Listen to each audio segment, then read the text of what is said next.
Booyah. Love that song. So good. I'm like addicted now. I'm into it, man. Good vibes. Good Mhm. vibes. What a way to rev everything up, too, guys. Yeah. Hey, it is One of a Kind with RVD, episode 36. And guess what? It's RVD. He's here. Rob. Boom. Here I am in the same background that you usually see. I can change the background if you want. I started doing that at first, and I do have a lot of places, but this one's pretty cool, and I get a lot of good feedback. And anyway, what up? Happy today. Happy today indeed. Guys, we are live if you're tuning in live.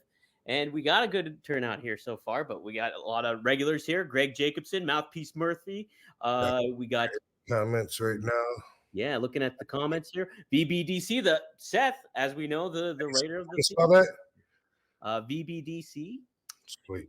Yeah, that's how you do it. And then we have Mickey Ray Sinatra, too, of GetBlitz.com tuning in. And Slam Death. So, guys, welcome. Thanks for joining. If you have a question, use that hashtag AskRVD. If you definitely want a question asked, use that super chat. We'll definitely get to your questions. We'll have some topics to cover this week. Rob, has any of the committee or has anything in regards to that record being broken? Has there been some appeal process when it comes to the Van Dam lift or anything going on there? I've been a little out of touch, so if anything happened, I might have missed it. And by the way, I apologize to my cameo fans because I let 3 of them expire. Oh. And not only does it wipe out your streak, which mine was in the 70s, I think, you got to start all over. But also, you're really disappointing people that are like, dude, Dalvin is a huge RVD fan. He loves you. Can you just, give him some pep talk or it's his birthday or whatever? And man, I hate when I let them expire. But I lost my connection with the time-space continuum on vacation, and that was one of the unfortunate byproducts. Was every time I would look and I would know, I would forget. And it's, oh, that's right. Don't let me forget. I told Katie, I told Dee, you can't let me forget. I got a cameo expiring in like 4 hours.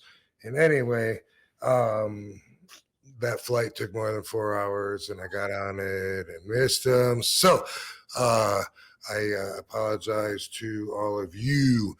And that was really relevant to what we were just talking about. Tell them how, Dom. Tell them how.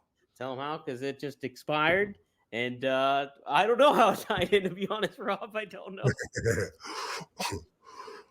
Wow. But I did want to follow up and ask, when those expire, are you able to just do them and be like, hey, sorry I missed your birthday, blah, blah, blah. Boom, it's still RVD and I'm happy for you. Can you do something like that? Or how's that work? Used to be able to. It was like send them anyway. And then there's also an option like ask them to resend the request. I couldn't find any of those or any trace of the requesters. Like, I don't know. Anywhere on the app, I couldn't find it. It's just it's as if they didn't exist, and neither did my streak. It's just like there's no. And when I go to expired, like the most recent one was like in May or something, and so I'm very confused about it. And I apologize because I'm positive they're watching this, and I'm going to be on top of it more. I have one right now that expires already in 9 hours and 19 minutes. And usually for me, I don't mean to, but it always seems better later until there isn't much later. So right. A lot of times I'm like, send. You work better under pressure. That's it. I do everything only when I have to. I'm a lot of the same way as a writer. It's like I procrastinate the fuck out of shit all the time. So, cool. Let's get to some topics here, Rob. What did I want to start off with here? Hopefully the right notepad pops up. Yes. Okay. So what I did want to start off with was Did you get to catch Hook versus Samoa Joe at all this week? Yes, I did. All right. Well, it Yeah. was a good match, huh? Yeah. What? And you kind of almost alluded to the respect thing, and it almost happened. It almost happened, it seemed. But then Hook wanted more of them, and he got it from Samoa Joe at the end. He gave him a muscle buster to finish it off. But yeah, what'd you think of the match, Rob? I thought that it was a really good match that was, physical and exciting. And I liked the story, and it had really good moments, unexpected moments, such as, even like the suplex through the timekeeper's table, like that. Like sometimes some of the guys just do so much that I was glad to see that still get a pop when it was utilized as it should be, which is like convenience. It's right there. It's something that is at ringside. You're not bringing something foreign and weird with you, like a glass window or something, So anyway, I liked it, and I thought, and when I thought that Hook kept, punking back up to him at the end, I like that, and when he flipped him off and all that. So I caught it, and I did miss the very end though, because I had my DirecTV set to record it, and they were still going at it when it cut out. So I might have missed the last 5 minutes, because does TBS always go 5 minutes over? So Tony Khan did announce that they were going to have an overrun this week. So they went over their time. So yeah, he was like, and it was commercial free. That main event was commercial free. So they had some special sponsorship stuff going on with Joe's video game. He's part of the Suicide Squad game, and I think that was a sponsorship and collaboration that they kind of took advantage of there. And boom, yeah, that's a bummer. So you missed the ending of it, but Hangman Page came out at the end and helped out Hook. But yeah, I thought it was super cool because, Joe, the crowd was really. How did they help him out? So once Joe came in and gave him a muscle buster after Hook wanted more of him after the match was over, Hangman Page, who cut a promo earlier on Swerve Strickland and Samoa, said he was coming after Joe. I watched it this week, bro. Yeah. And so that's kind of what happened. But I thought it was really cool, the aspect of like how they got Hook even more over, it seemed, during the match, because he comes out and like he didn't get as big as a reaction as Samoa Joe did. Like Joe was getting chants for and all that stuff really starting off, but Joe got the crowd to turn on him, and Hook was fighting from underneath, so then it ended up being more of a boom, like he gets more of a bigger impact and stuff, and the crowd really swelled up into him and stuff like that. So that was I thought it was a really good match that got both guys over, got their characters over, told a great story. So I was pretty stoked. And I can also tell you, like, firsthand, it doesn't feel too good when you're used to everybody cheering you and being behind you, and you're in the ring surrounded by an arena full of people saying, Joe is gonna kill you. I can tell you that doesn't feel good. I was like, fuck you motherfuckers. Yeah, I bet that's like a big motivator. Like, I'm gonna prove you guys. But yeah, he's so over. So yeah, good stuff, dude. Pretty cool to see. Seth, BBDC himself, Venus Beach Dub Club. Thanks for the $10. He says, I'm on Insight 4 of the Celestine Prophecy, Rob. He says, I love the first chapter too. It's like deep, hermetic, philosophical secret mystery school stuff, but in a fun pulp adventure novel. Seems for good initiating people into the esoteric. So how about that? Yeah, cool, man. I'm glad that you picked it up, and I'm sure you heard me say this before, but it has been life-changing to everybody that I know that has read it, because really, if you're not energy conscious or interested in spiritual growth, I don't know if you would read the book and stick through it. Even if you are, it's hard to get past the first chapter, but congratulations, you made it. You're on chapter 2 and you're enjoying it. You're on the 4th insight, you said. So it's great for those of us that are like-minded. And I got to tell you, like, if it might be the fifth. It's been a while since I remember, but as far as like seeing the energy jump like from finger to finger, there's a study guide that tells you how to do that, you know, by touching it, just backing it off enough so that your energy is dissipated at the least while still breaking what we know as physical like connection and form. And anyway, you know, I didn't, I never was able to see that or to look at the trees and see like the actual colors. I've never been able to see auras. You know, I've always been jealous of people that could look at auras and say, you don't see that, like that purple haze around them. And I'm like, maybe I don't get it, but I don't think that's for everybody. Maybe we could all learn to do that. I don't know. But yeah, this is a great, as he said, introductory doorway into opening your mind to thinking as everything is energy, because it is. Yeah. I was telling Beth in the chat there, I was like, well, I'm going to take it down for reading material because I'm still on chapter 1, but I'm going it down. Hard, bro. It is hard. You got to get past the airplane. He gets on an airplane, and the whole point is that all this stuff just happened to line up unplanned. He happened to just have an extra seat or extra ticket, and happened to have this day off, whatever. But everything was lining up, and really, that's all you need to know about that. You can like go ahead and go on to the next chapter and get the guy in Peru already, and then it gets good. Then it starts picking up. Yeah. But the point is, the stuff from the first chapter comes back around again and has significance. And the point is, everything does. Yeah.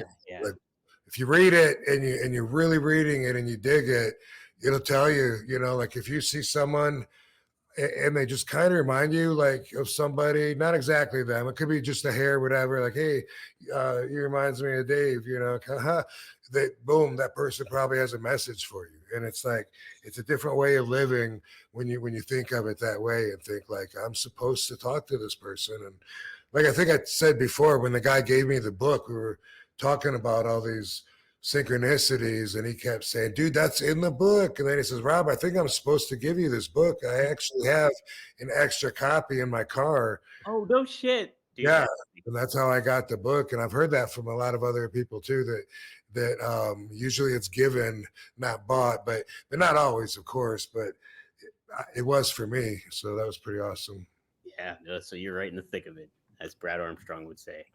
Jerry, the first person I talked to way back when I read it was Jerry Manthe. She was this chick that was on Survivor, and I used to do autograph signings with her because we had both had the same agent, Steve Wolf, and I always liked her. I thought she was cool. I thought she was cute. I'm not saying I wasn't trying to get down her pants, but I'm saying that, you know, I used to.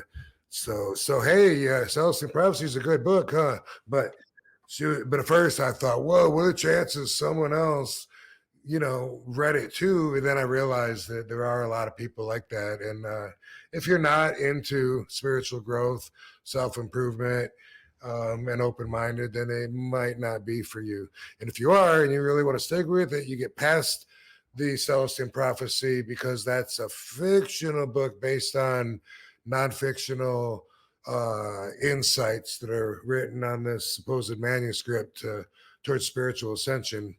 Anyway, there's sequels, there's a 10th and 12th insight, there's a study guide where you can teach you how to apply. I remember I had a little tiny book too, like a little tiny pocket book that was a reminder, I guess, of all the insights, because reminding yourself and being aware of it will remind you, because you'll see it more. As I always say, that implements it more, makes it a bigger part of your life. What did you find to be a bigger impact of a book on you, would you say, if you had to choose between Celestine Prophecy and the Four Agreements? Because those are the two you've talked about majority of the time since we started this. And I liked The Secret a lot, and then there was a sequel to that was like The Power of Love, like Huey News. Yeah. uh, but because it was the Celestine Prophecy, that was, I think, my first, if I remember right. I guess that made more of a change because it got me from thinking that maybe I just had this really special relationship with the universe or whatever you want to call it, maybe like a chosen one, like I've looked at myself like maybe, I'm a hero and I'm like of this generation, I'm the chosen Achilles. But after reading that book, I realized that that there's actually like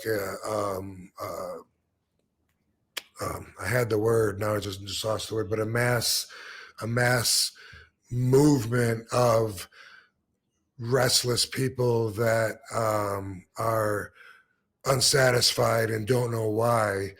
And this book tells you that it's because of them being disconnected and they need to connect back in. And this tells you how to do it. Tells you exactly how to do it. And if you really get everything out of it and you read it, you will do that. And I know when I'm disconnected and all of a sudden I feel like my guardian angel is on a smoke break. And that's when all of a sudden I stub my toe. Oh, damn it. And then drop something. Then I get frustrated. And then one thing after another, like, oh, wait.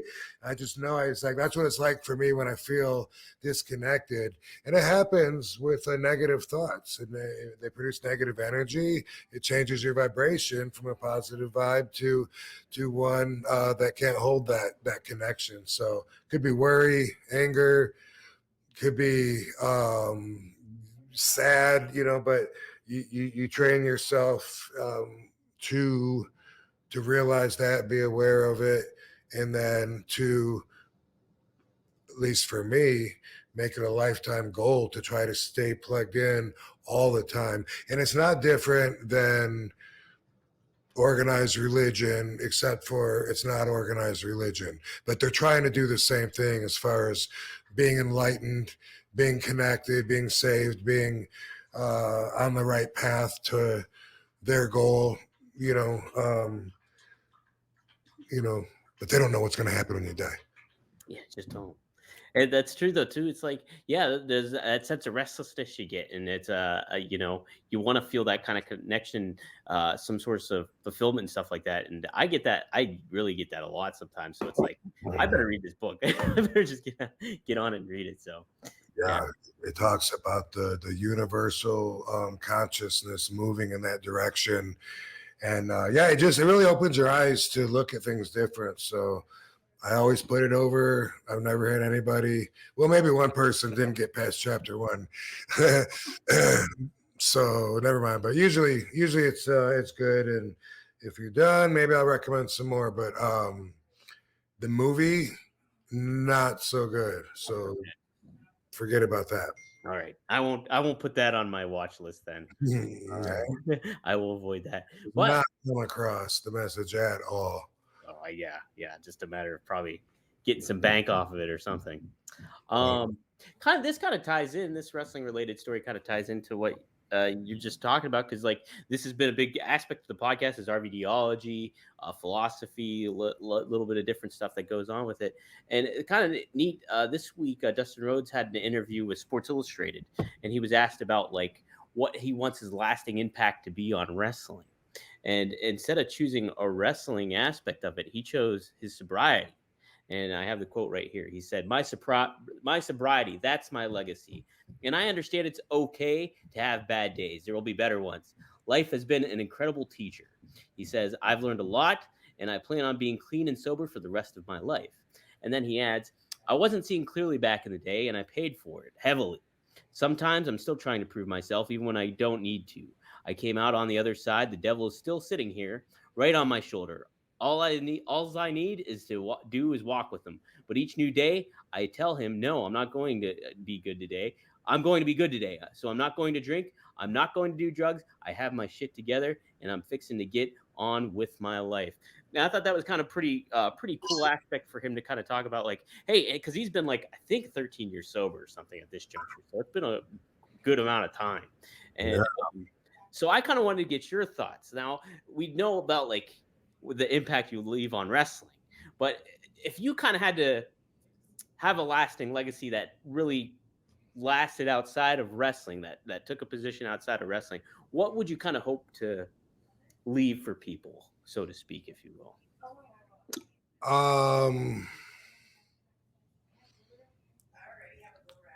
Fitting in is for condoms.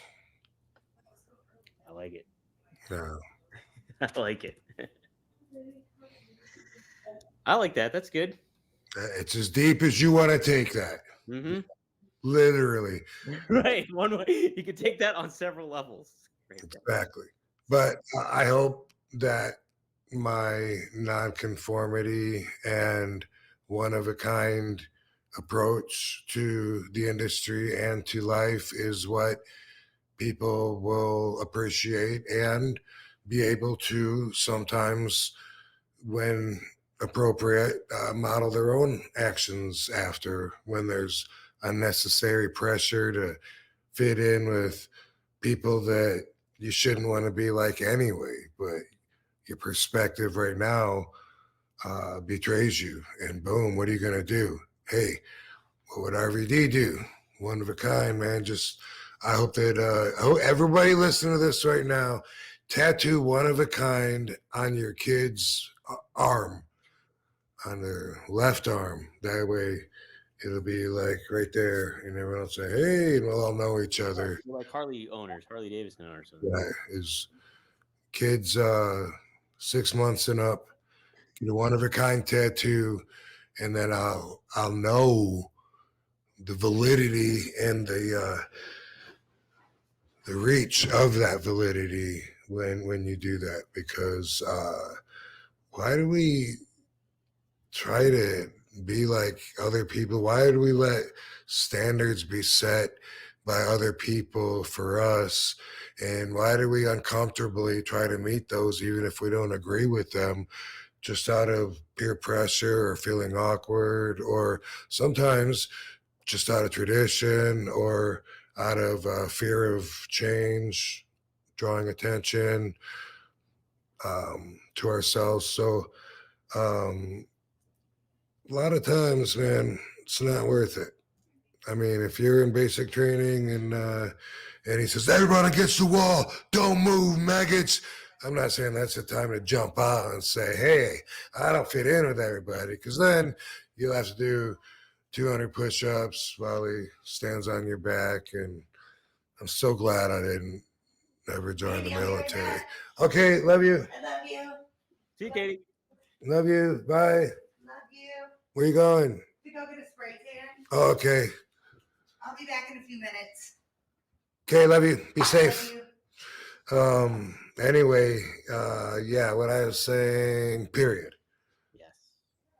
That makes sense. It does, like, no, it's like trying to get, like, if you're concerned about what other people think and going off of that, it's like, that's stressful in itself. And then you compound that, and it's just, it snowballs, I think, in a lot of ways. And Living up to other people's standards, it can be a meaningless, lifelong agenda that takes the place of a meaningful life of setting and meeting your own standards, and then thereby feeling content.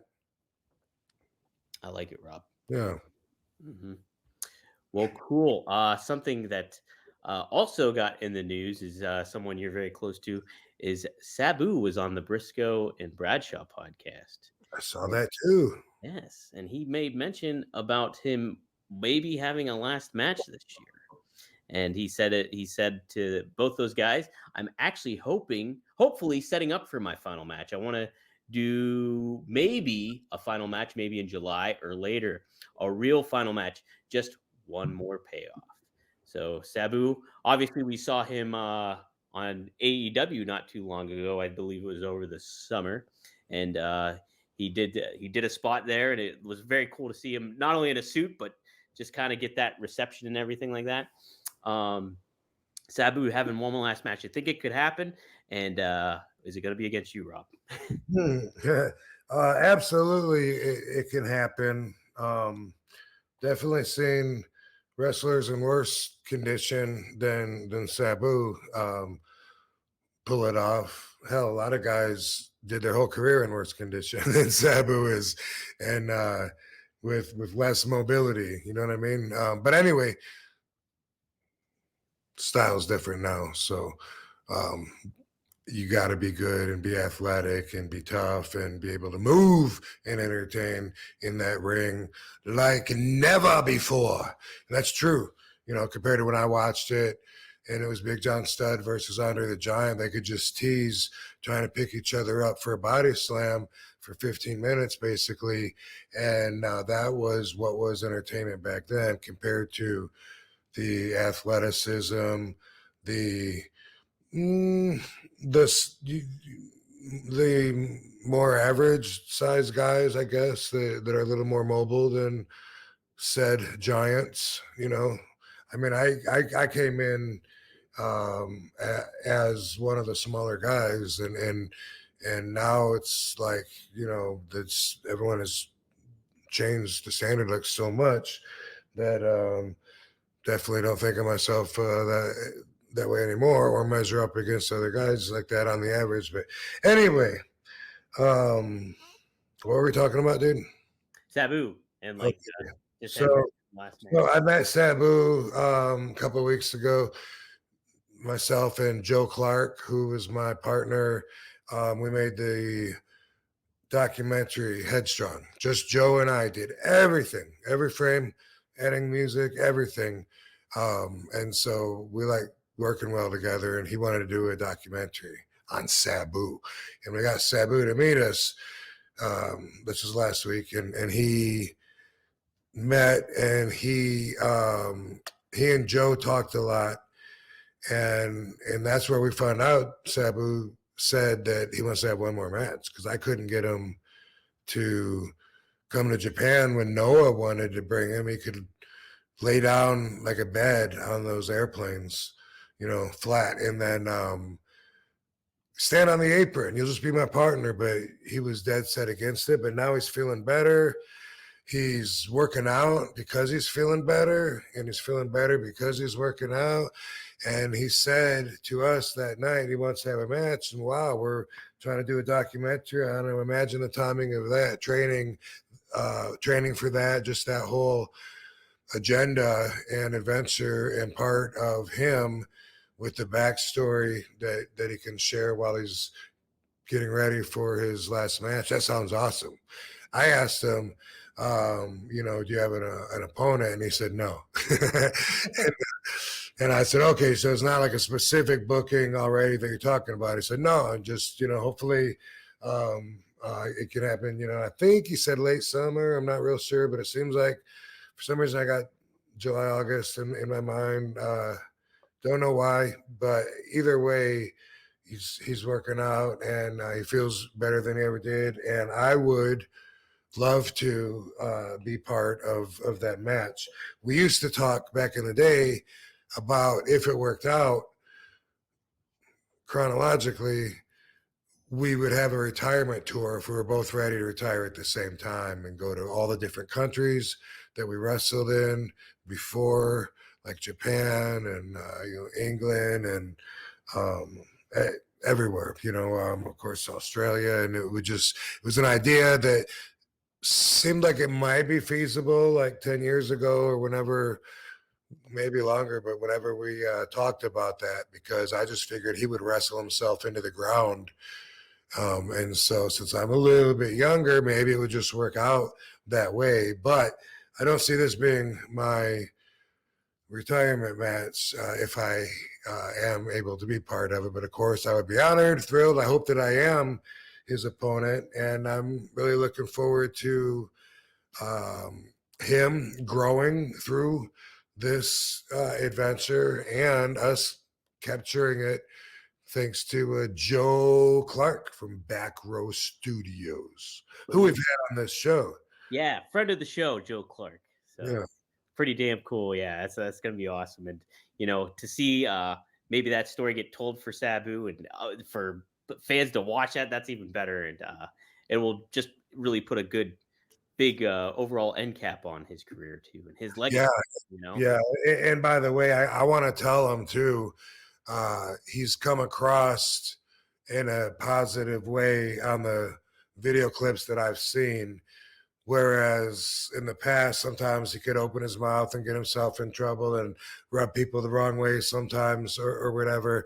It was refreshing for me to read all the comments and see a lot of people throwing him respect. And it was a video particularly of him talking about somebody beating their woman or something. Oh, he was he was talking about someone specific. You might have.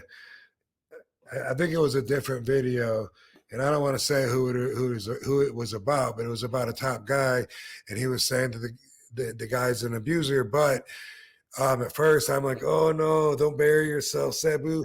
But but he was just going on to say, hey, no matter what, you don't do that, and if you got to hit a woman, and boom, boom, boom, you shouldn't do that, and I'd never hit a woman. And the things that he said were received well by the commenters, and they were like, man, Sabu seems like such a good guy and so respectable, and he's someone that stands by his morals, and it was good to read all that as opposed to some of the stuff that people that really didn't know him and were judging him off of the little info they did have on him, which sometimes did come out of his mouth.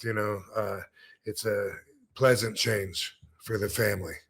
Yeah, and there was like a small microcosm. Like you're only getting a small sample. Like Sabu says, it doesn't necessarily mean that's who he is or anything like that. And it's just, yeah. And social media blows all that up too, anyway. So yeah. Mm-hmm. Rumors that weren't true, all kinds of stuff. But anyway, I thought he just came across really good, and the fans did too. They wrote comments, so that was pretty cool. I'm gonna tell him that. Yeah, absolutely. And I think this show has been a pretty cool lesson for if you guys go back and listen to some episodes and stuff like that. We always talk about Sabu on here, and it really, I think, it helped accentuate his legacy even more so, because we've talked about it before, how like under the radar he flies in a lot of ways and doesn't get the respect he deserves, and for what he's done for wrestling in so many cases. He's happier right now. You feel good, you think good, you're feeling better. Did you know you can't think good thoughts and feel bad at the same time? Oh, that's something to think about. The same is true with the opposite. You can't think bad thoughts and feel good. So if you want to feel good, you got to quit thinking about those bad thoughts, because they dictate your vibration that goes through your entire soul. So if you want to feel good, you got to think good. That's right. And even fake it till you make it. I know that's a fucking cliche thing to say a lot of the time, but it really holds true. If you just act like it does, things kind of balance out, Sometimes that's a good one to go by. Absolutely. Oh, we had another super chat here. Mr. Whisper. I wonder if he whispered this when he wrote it. Rob, you think you should finally unseat Roman Reigns?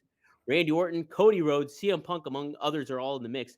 Maybe even Jey Uso. When the time comes, who would you give the honor? So who would you want to take out after all those? Those are a lot of heavy duty names right there.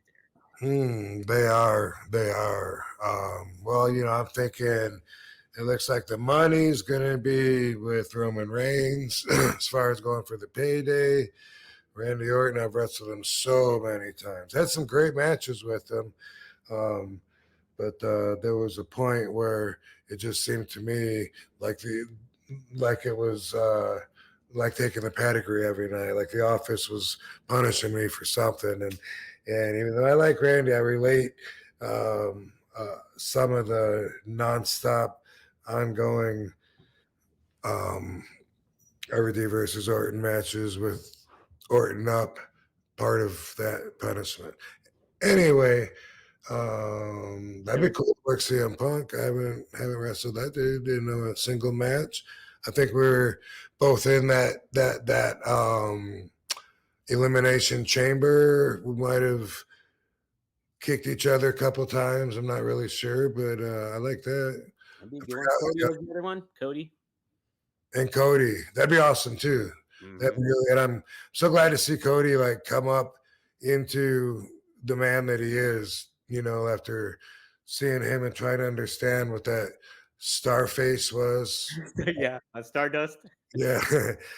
Yeah. And I just figured maybe he likes that and he's trying to get that over as an artist. I don't know if he was stuck with that or if that was his idea or what. I don't know. But either way, I don't mind telling you I didn't get it, and I didn't even know he existed like before that. Like, what? Goldie has a younger brother? I never heard that. Dusty has two sons, and so to see him go from there to being like the man of a company and like CEO stock, you know what I mean? Like pretty cool. He has to balance a lot of responsibilities to be Cody Rhodes, and probably a lot of stuff that a lot of people couldn't do. Obviously it's not easy to make it to that level. So I think that's awesome. There was a recent episode we did on Road Dogg where he was talking about being a babyface. And the aspect of like, you think about Hulk Hogan was like, say your prayers, eat your vitamins, and like just the ultimate kind of good guy. And then like John Cena conveyed that in his hate, but then he got booed out of the building a lot of the times. He became so polarizing because people weren't looking for that. But now Cody Rhodes is kind of back in that kind of role where he's connecting with fans, hugging fans, going to be a best man at some fans' wedding, apparently, all that kind of stuff. You think that in a lot of ways that wrestling is cyclical when it comes to that kind of stuff. Like you get an anti-hero like Stone Cold Steve Austin that's a baby face, but then you go back down and then you get hit like Cena. They try to build it up for children. He gets booed. Boom, you go back to another anti-heel, and then here we hit Cody again. Is that kind of cyclical? And do you kind of understand? Do you appreciate the ultimate kind of baby face in that role, like of a Cody Rhodes, where he's doing that stuff? Yeah. I mean, if you break it all the way down, it's pretty much good versus evil, in its most basic form. That's the story. And it's the same story told through many different arts, but a lot of characters are different hybrids and different dominant or recessive in any of those qualities, and being a heel or a baby face. And yeah, I mean, I don't really know a lot of what they're doing with him right now. I just catch him here, a little bit here and there. I think he did a promo or something that I saw. So can't speak from seeing it and how I feel about what they're doing, but overall, it's great. I'm a big fan of the genealogy, the hereditary fucking wrestler that passes from wrestler to wrestler that's inside of them. When I first saw Tessa Blanchard, I was like, what? Oh, that's so cool. And I thought she's, and she's hot to look at, look at her, and she's good. And I was entertained by her, and I was like, wow, that's so cool that's Tully's daughter and the whole family, because the Blanchards obviously used to run, what was it? Was it San Antonio? No, I think it's San Antonio. Yeah, Joe Blanchard and obviously Tully and stuff like that. Yeah, I want to say it was San Antonio. That sounds right, Rob. Yeah, because the Funks were Amarillo and the Von Erichs were Dallas. Bosch was Houston. That's right? It. So that leaves, no one cares about Austin, right? No, hipsters do now.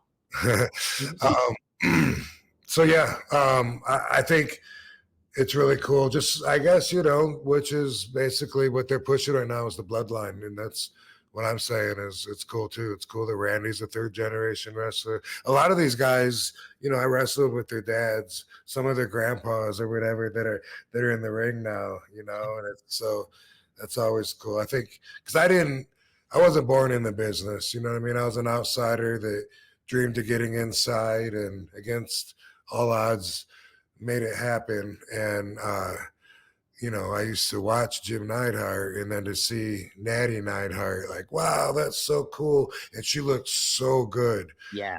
Like, wow. It's like somehow I'm like proud of her, just because I knew her dad, and he would be proud of her too. But she's smoking. And anyway, Cody Rhodes, same thing. Everybody loved Dusty. He was one of the biggest stars ever. And especially in certain parts of the country, he probably definitely was the biggest star, and everyone remembers him and named their cats after him or whatever. And so I think it's pretty cool to be him in that spot, and then look at him and see a pretty cool character. Right? Yeah. No, I named my cat after Dusty. Did you? Yeah, 100% I did. Yeah. There you go. So that's great. Funny story, real quick. I actually interviewed Dustin one time over the phone, and it was like over on the computer and stuff, but it was on the phone. And my cat Dusty just like gorged himself and ate a whole bunch of food at the time.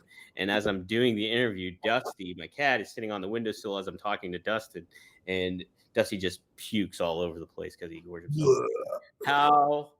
What are the odds? Like, I named my cat after this guy, and here I'm interviewing his son at the same time. So, wow. Did you tell him? Did I throw up? No, I didn't throw up. Did you tell him? No, I didn't. I kayfabed it completely. I didn't say it. I didn't let him know anyways. If I see him, if I meet him in person, I'll tell him. I'll tell him my cat threw up. There you go. You got to have a plan. That's right. That's right. All right.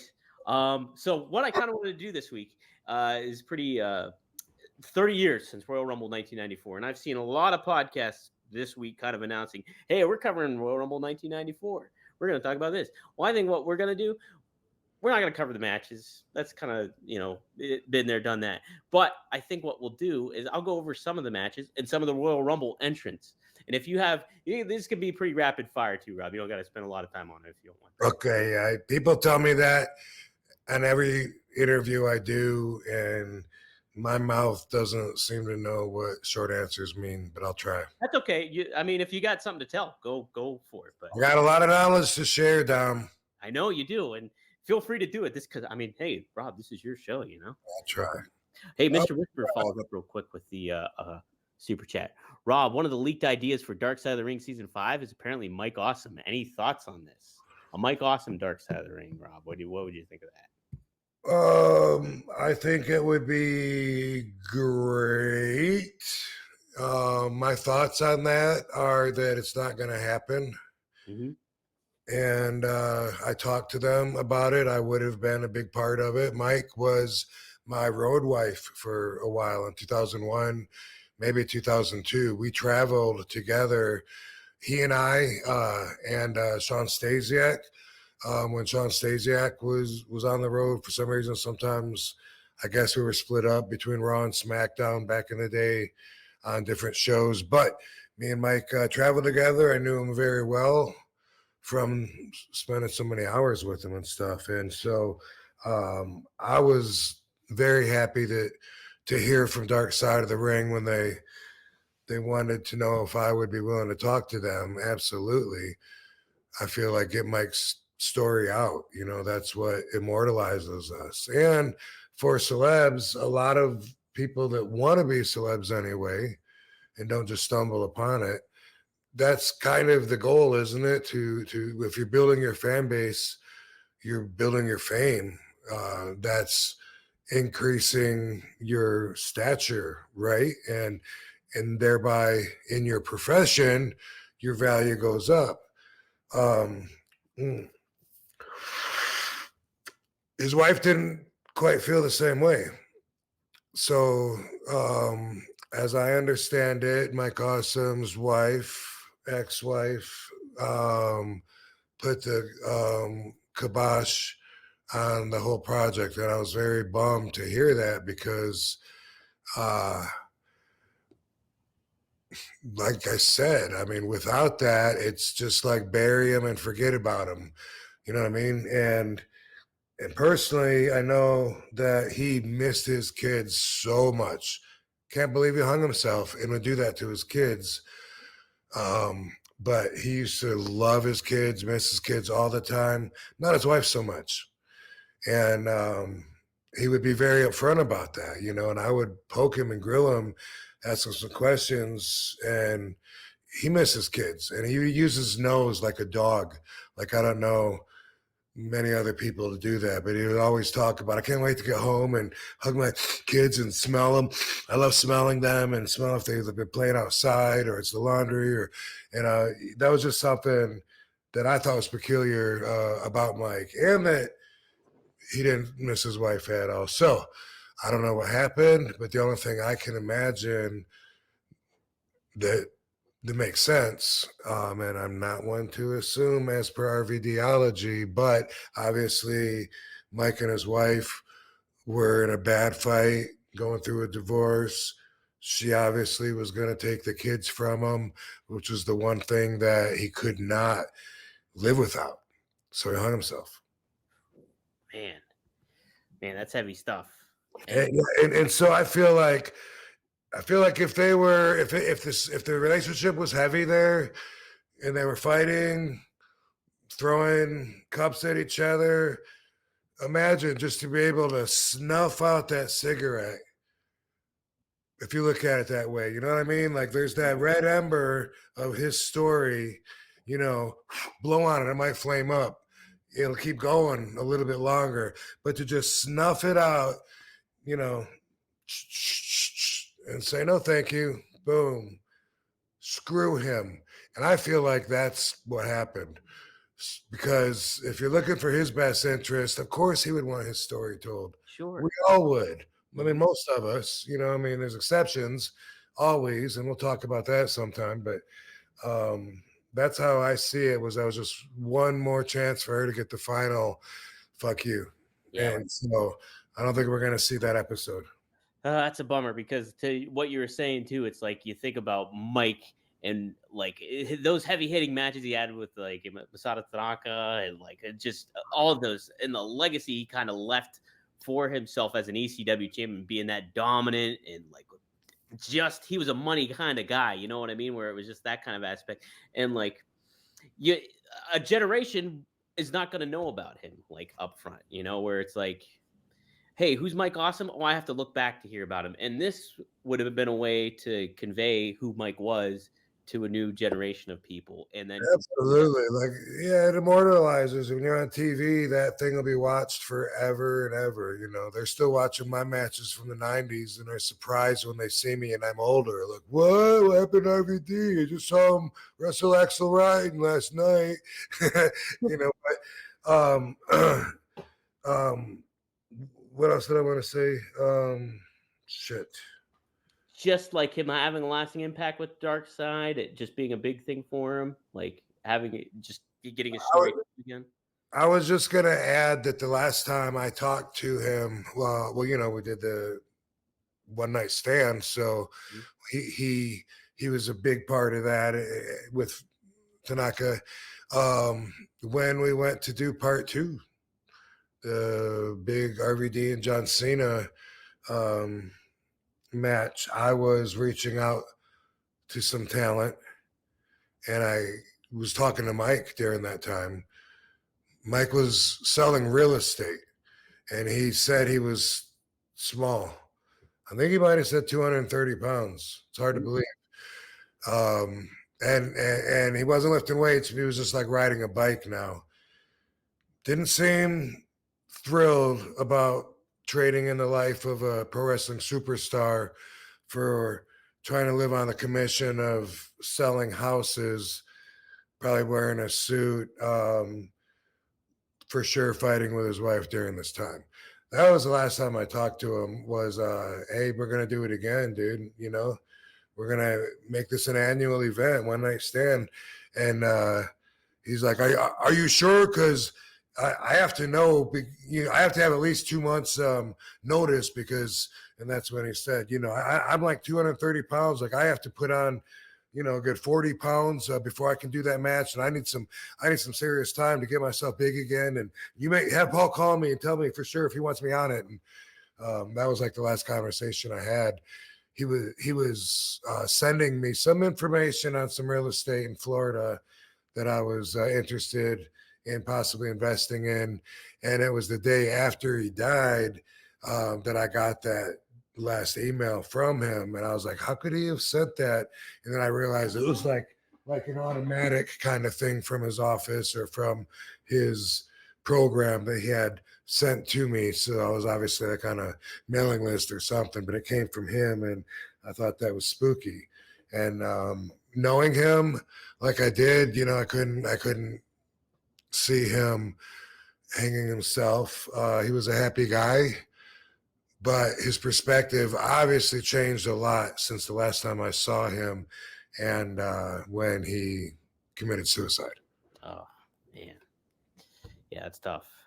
Oh, man. And yeah, Mike was I loved him. Like, he was awesome. No pun intended. He was awesome. Exactly. Yeah, no, if you guys have some stuff to share about Mike Awesome, feel free to comment and leave us something about it, because he was super duper cool. All right, let's talk about a little bit of a Royal Rumble in 1994 here. It actually started off in a dark match. The dark match was the Brooklyn Brawler defeated Jim Powers. Rob, do you have any stories on the Brooklyn Brawler by chance? Or Jim Powers? Well, I don't think that I've ever met Jim. If I have, then I just shook his hand once, maybe in passing, but I did like watching him and Brian Blair when I grew up and was wanting to be a wrestler. The Killer Bees were very cool, top babyface at that time. I feel like I might have met him, but I don't know. But I feel like I know him just from a little bit, just from him doing it was like I don't know exactly what it's called, Behind the Territories or something like that. And there was Territories is one of those things. And there's a round table, and it was yes, and he was with Ken Patera, DDP. Anyway, so I don't have any stories about him, but as far as Brooklyn Brawler, super guy, like he's so nice. He's like, every time I see him, he gives me a big hug. Oh man, I love you. I love you. It gives me like a really big hug, and he's legitimately happy and excited to see me, which is a way different and warmer and authentic greet than a lot of us give each other when we do the bro hug and good to see you, bro. Hey man, hey, how you doing? I mean, that's usually what you get because we see each other all the time. And I'm not very dramatic anyway, but I am always happy to see him because he comes at me with that vibe. And him and Downtown Bruno were producers, I guess, during the time when I was with WWE. So they would run around and grab us and say, hey, we need you to stop in and do some promotions for these towns or whatever when you can. And okay, cool. And things like that. Like when talent needed to do something besides wrestling, whether it was for a sponsor or whatever, they were those guys would be there for that. Always got along with both of them. Bruno I knew since Tennessee, 1991 Memphis days. So I go way back with him. And Bruno, just saw him recently Steve Lombardi, just saw him recently at a convention, and he's awesome. The only bad thing I can say about him is that he said, hey, I know you're not with her anymore, but me and my wife still pray for your ex-wife. I said, stop doing that. You don't need to. Stop it.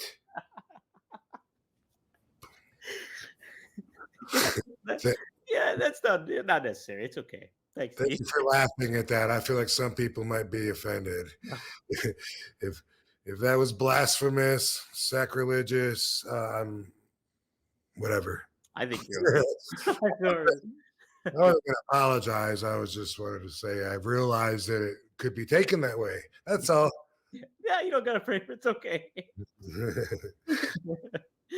All right. I believe match number 2 here was somebody you're familiar with. Bam Bam Bigelow lost to Tatanka. to Tatanka. Any stories on Tatanka, Rob? Okay. You'll like this one. Okay. None of these stories are known by anybody, I don't think, that I do on these podcasts, that I even do on my Everydiology, on my standalone. All right, anyway, boom. So I met Tatanka in 1991, as a matter of fact, shortly after I met Downtown Bruno in Memphis, because I was in USWA doing their weekly loop for a little bit in the summer. And then after that was used up, I called Ron Slinker, who I'd met at USWA, who I would eventually travel down to Florida and start the ICW with and get Rob Van Dam, all that. But said, hey, what the hell? We're done with our programs here. What how's Florida looking? And he's like, oh, I'm not quite ready yet. I need a couple more weeks. He said, here, call my friend Manny Fernandez in South Carolina. He's starting up this promotion, or he's got, South Atlantic Pro Wrestling. So I drove my illegal ass uninsured Ford Mustang that was held together by coat hangers with like $100 in my pocket. And I drove from 18 years old. What did I just say? No, 89, 91. I guess I was gonna be 20.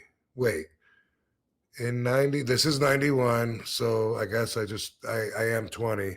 Not old enough to drink anyway. Not old enough to drink. I'm a kid from my experiences.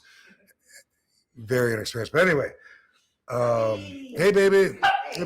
I had a 2-day adventure getting there. My car broke down, all this stuff. And anyway, South Atlantic Pro Wrestling was based out of Charlotte. And at this time, Manny Fernandez was the booker.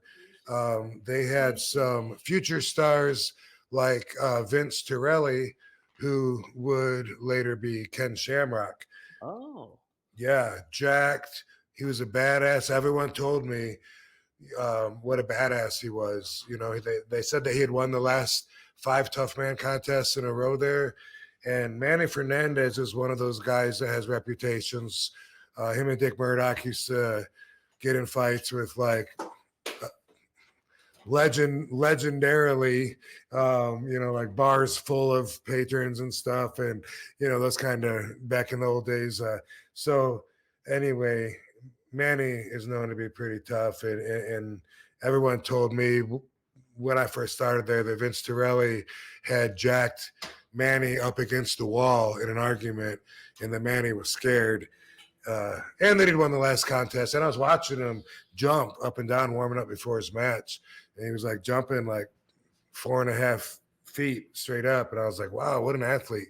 And he was wrestling a guy that would be eventually Tatanka, named Chris Chavis. Oh. Yeah. And so Vince Torelli versus Chris Chavis was the matchup. And that was what I saw on the road for the short time that I was there for my first stint in South Atlantic Pro Wrestling. After a couple of weeks, I ended up going home. I ended up coming back after Greg Price took it over, and I was already living in Florida, blah, blah, blah. But while I was there during this time, South Atlantic Pro Wrestling office was at this real estate place, and Manny Fernandez called a meeting for the talent. So us wrestlers are all in this office, and Manny is pissed because something happened the night before that wasn't good for the business. And there was a nightclub called, I think it was called Plum Cherries, or maybe just Plum, but I think it was called Plum Cherries.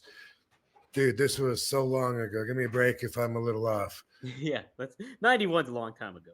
Either Plum or Plum Cherry. And anyway, the boys would go there and hang out.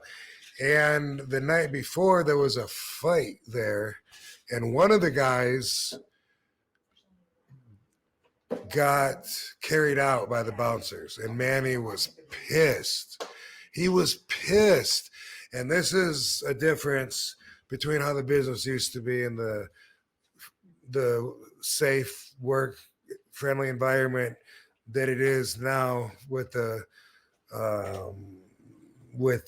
politically correct and the equal opportunity. And this was a different world back then, all right? And so he was pissed because the guy was his champion that got carried out by the bouncers, and that was Chris Chavis, who is also Tatanka. And Manny told all of us, he was screaming, like, how is that going to be my world champion when he's seen being carried out by 4 bouncers? What kind of world champion is that? How am I going to make money with him now? He said, and he told all of us, he said, you don't ever let them carry you out. He said, I don't care if it's your fault, how many of them are, you're going to go out swinging. You go out swinging and take as many of them with you. And so, that's my Chris Chavis Tatanka story. He had heat. I don't know who he got in a fight with. Some mark, I think, someone that wasn't in the business. And I don't know if they literally carried him, horizontally, or if it was just, dragging him by his arms. But either way, Manny, just like other old schoolers told me back there in the day, that was the way the business was. Like, if you got seen carried out, you might get your ass beat in the dressing room the next day. Right. I think about like the Mafia too, or like you can watch The Sopranos and like that scene where Johnny Sacks got arrested or something and he started crying and everybody's like, what the fuck, he's crying? And then like he got whacked on. You don't want that to happen. All right. The next match up, it was the Quebecers. They defeated Bret Hart and Owen Hart for the WWF Tag Team titles. Pierre and Jacques, along with Johnny Polo, someone who would we know later on as Raven.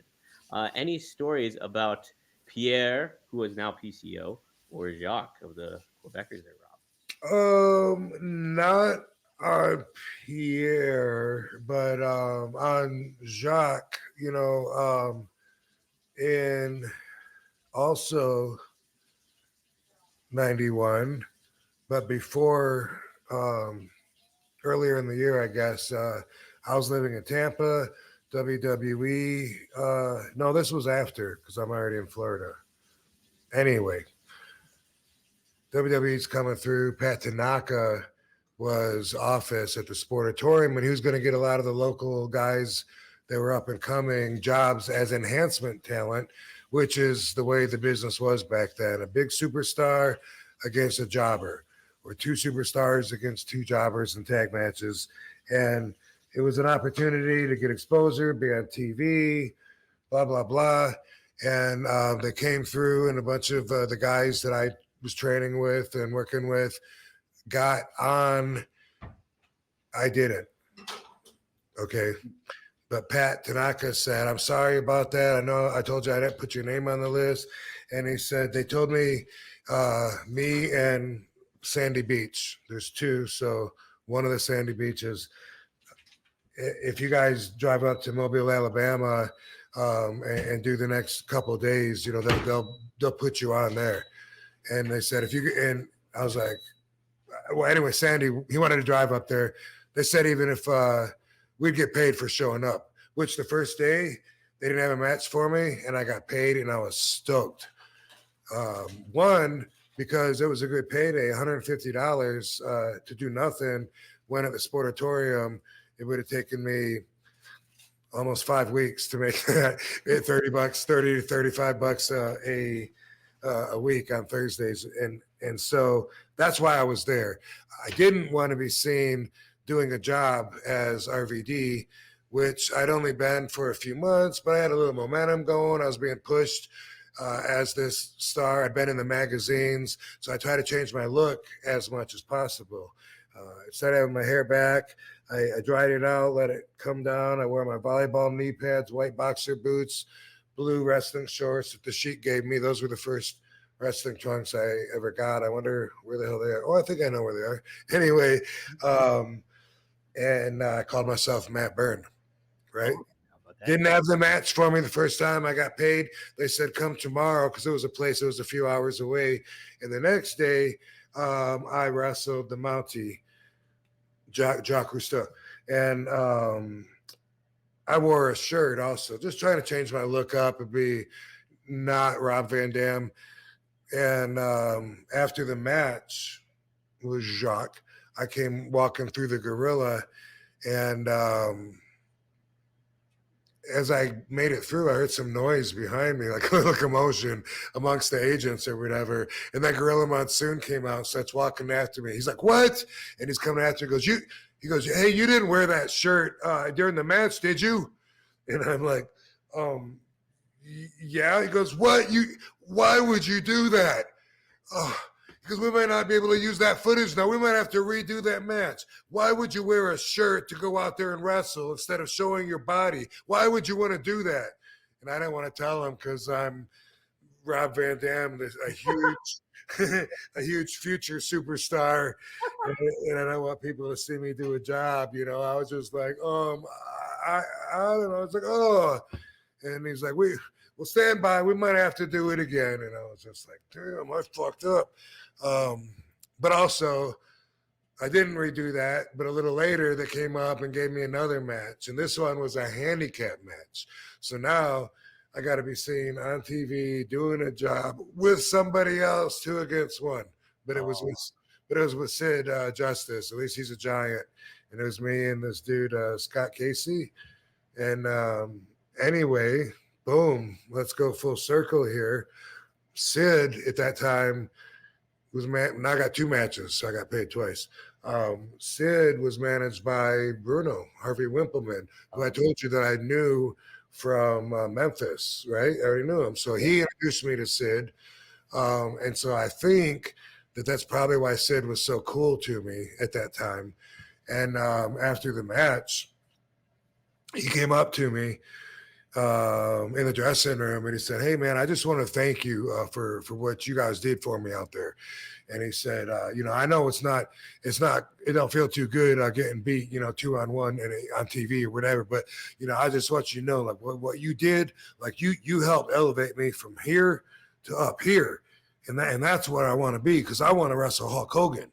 And then he pulled out $20 and he gave it to me. He said, "I know this ain't much, but hopefully this will help get you down the road." And I was like, whoa, cool.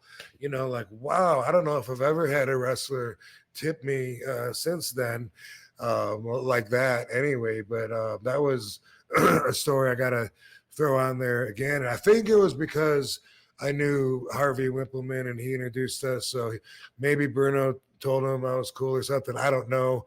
But Casey also did say that he gave him the 20 as well. So if you don't hear enough good stories about Sid, there's one for you. I like it.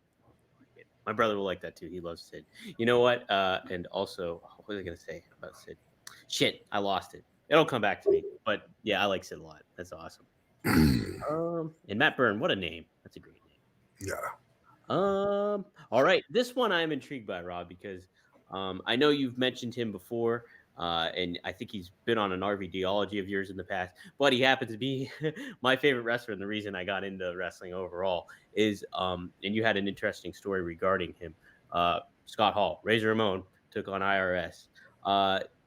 Feel free. What is that story that you have of Scott? I know it was a kind of like a tense situation, maybe, or something. Just from what I gathered, I don't even know, but what was it about?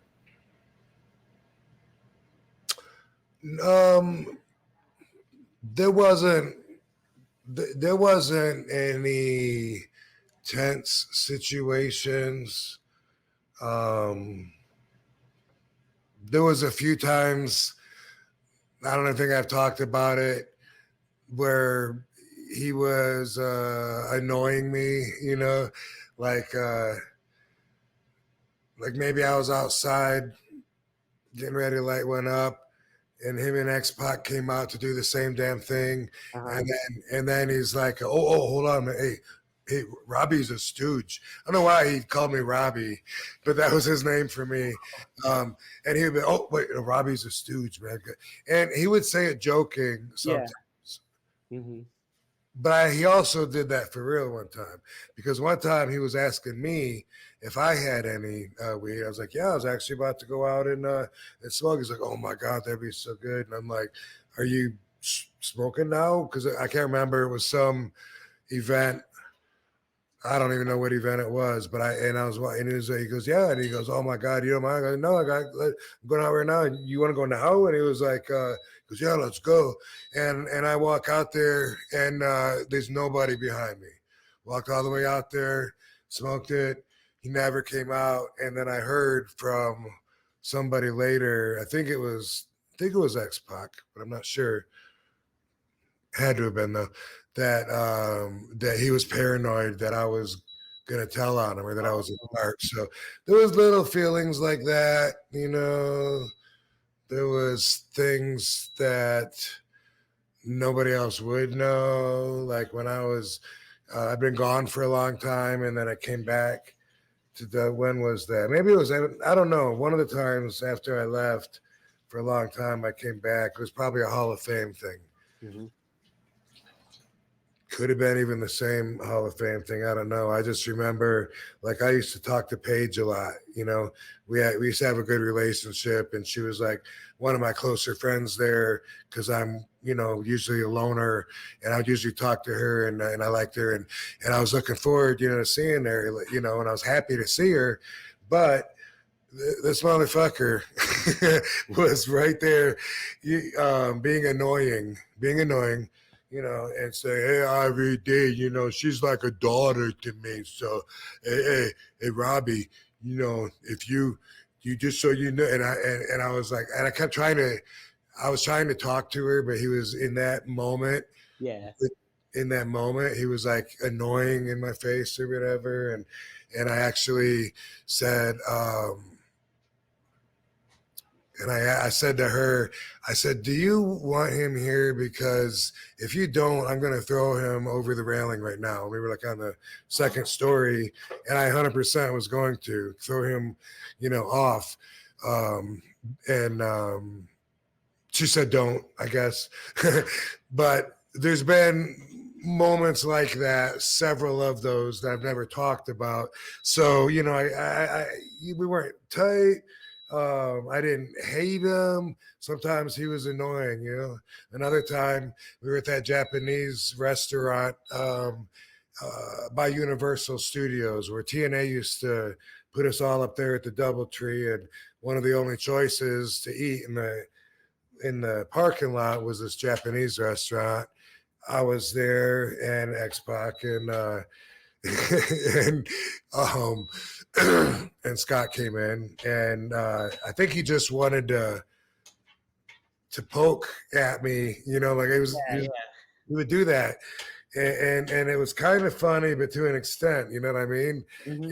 He would just be, I can't remember what all he was saying or whatever. And at first, I thought he was just trying to get a reaction. And first, it was a little bit funny, like whatever, and he kept doing stuff, and then I think he could see that I was getting mad, and like he said something, and I didn't give an obligatory smile, you know what I mean? Like maybe I just looked at him or something and looked down, something to the effect where he grabbed Sean and he goes, oh, Sean, hold me back right now, bro. And I was just like, I'm not gonna laugh at that. I'm not gonna, you know. He's annoying me. I'm trying to eat my fucking miso soup. Just give him miso. Yeah. So yeah, there was a lot of moments like that, and you know, the last time that I saw him shortly before he died, we were in England for the Love of Wrestling convention. Uh-huh. I tell you, this weed just kills my memory. I can't remember anything. That's sarcasm. Right. I know you're like pulling stuff out of thin air here. But I sat with him at the bar for a little bit for the first time, and I told the story of that on an RVDology, and that's what you're referring to because he okay. said, Robbie, you know, me and you haven't really like hung out and had a beer like this, you know, like we never really got to know each other. And I'm like, cheers, bro, you know. And then he was just in one of those darker moods, I think. I could, you know, he had a dark vibe, and anyway, he was like Robbie, he always called me Robbie. Don't know why. Johnny Ace, same thing. There's a few people. Mike Lazansky used to do that. I don't know why, but anyway, there's certain people who just call me Robbie, and Scott Hall would do that, and he was like, "Do you know my story, Robbie? Like, do you know what I did?" And I was just like,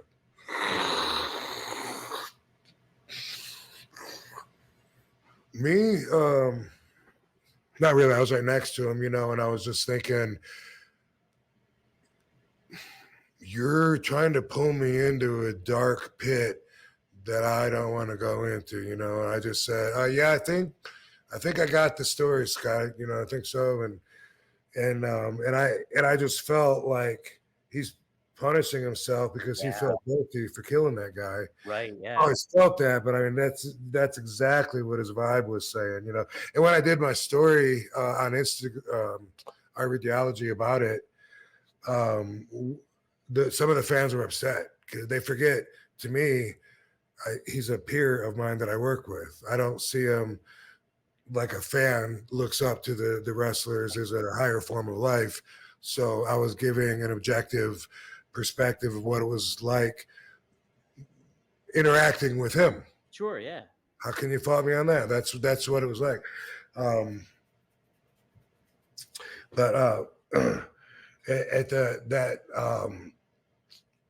the comments anyway, one of those fans that didn't like it said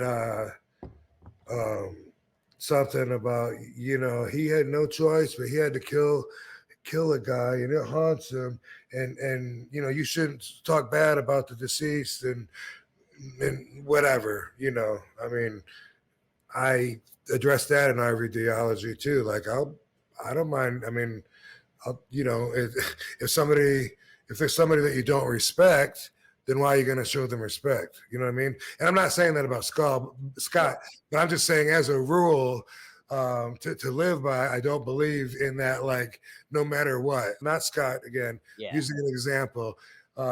Dude, the guy was a murderer. He fucking killed and raped a bunch of women, you know, killed and buried the children and stuff.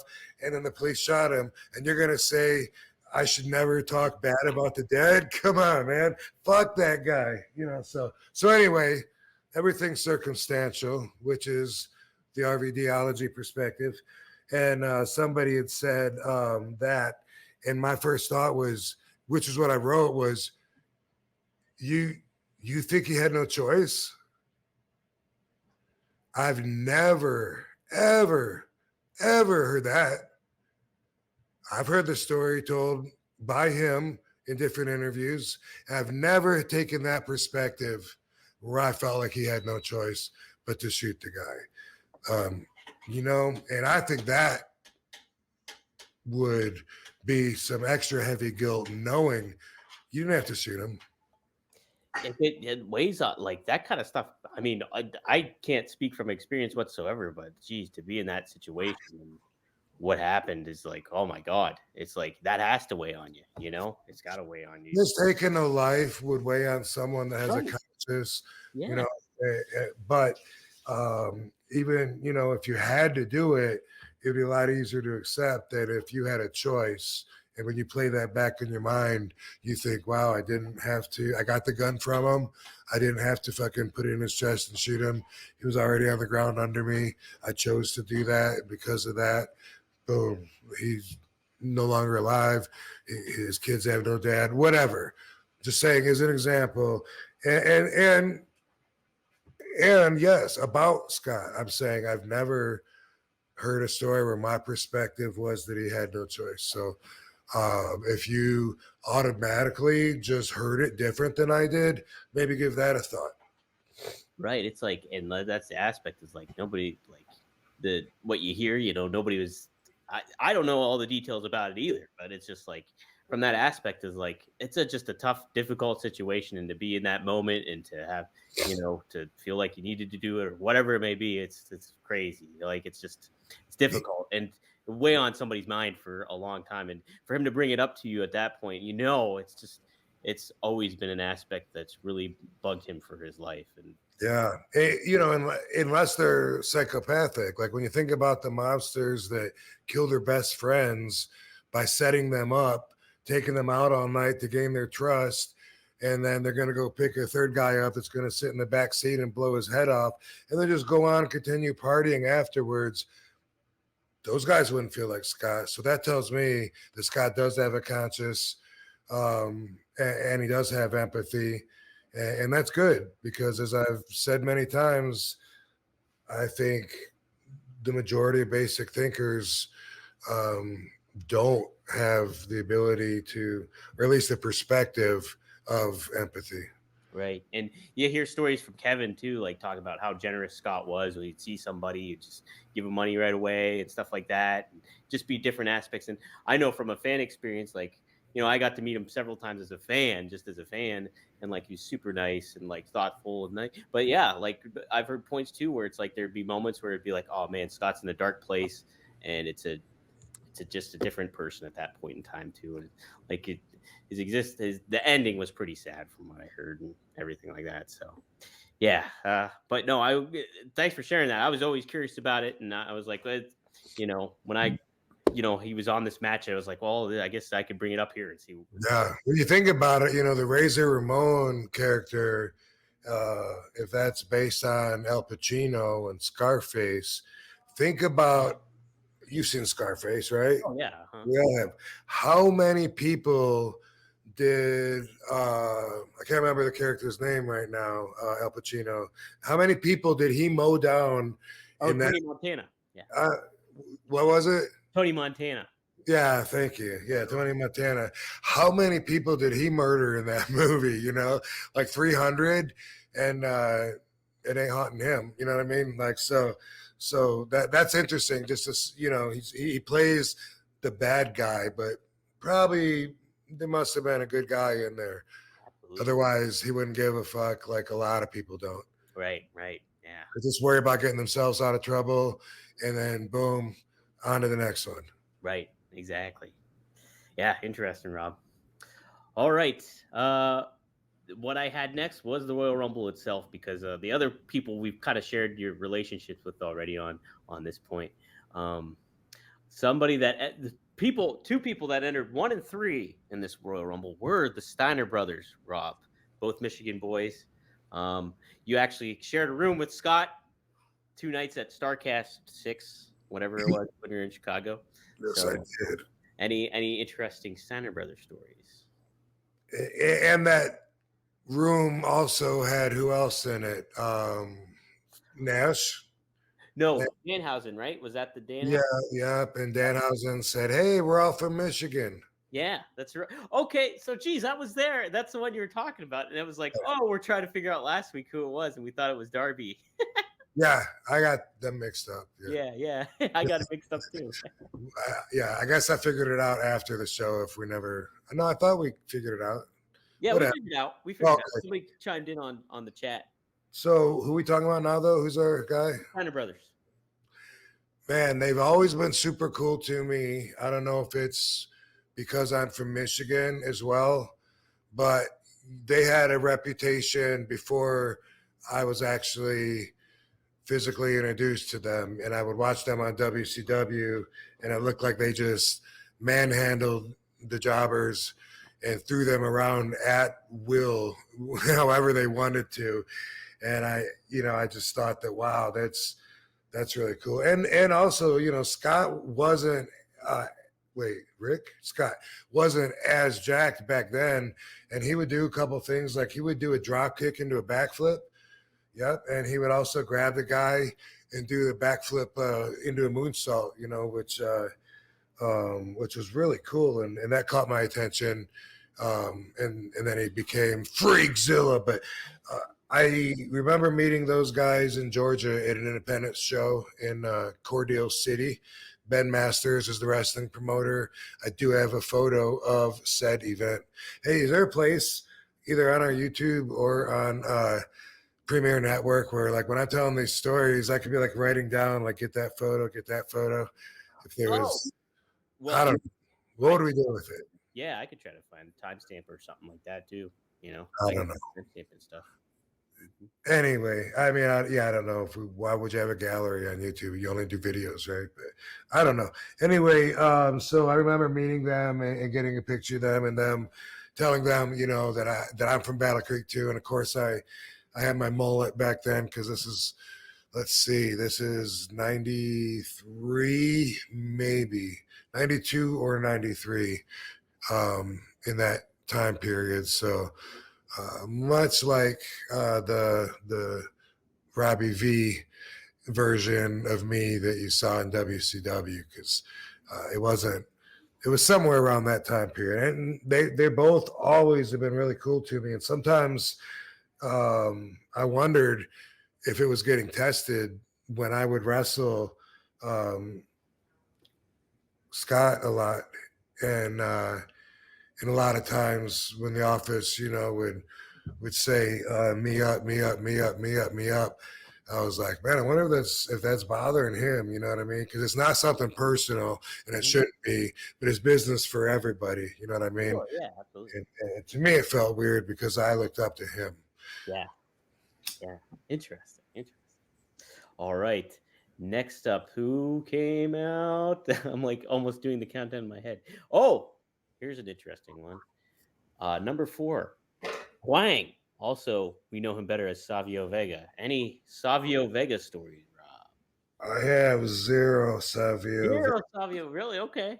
Yeah, we're not in the same place at the same time. Wow. Okay.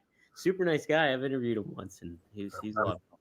Might have met him at a convention once in passing, and that would be my only story. So how about that? Yeah.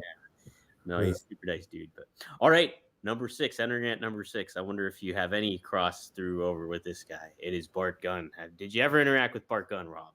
Ooh, did I ever? So I've known Mr. Bart Gunn, and also, what's Mr. Ass's name? Wait, don't tell me. Yeah, tell me. Sorry. Not Grumpy Face.